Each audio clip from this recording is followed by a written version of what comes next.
ভাঙছে নদীর তীর, বিলীন হচ্ছে জনপদ।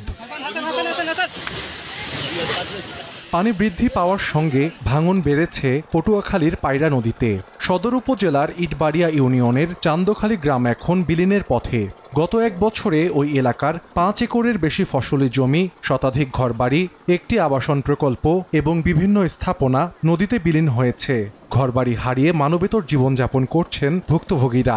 এলাকাবাসী বলছেন, অস্থায়ী বাঁধ কোনো কাজে আসছে না, এজন্য টেকসই বেড়িবাঁধ নির্মাণের দাবি তাদের।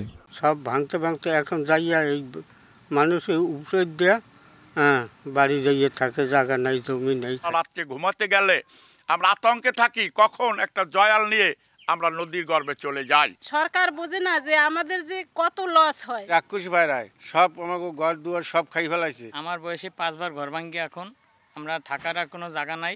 1% চাষের জমি নাই। কিভাবে যে থাকবো এটা বলতে পারিনি। এখন চাই আমরা সরকারের কাছে একটি টিকসই বেড়িবাঁধ।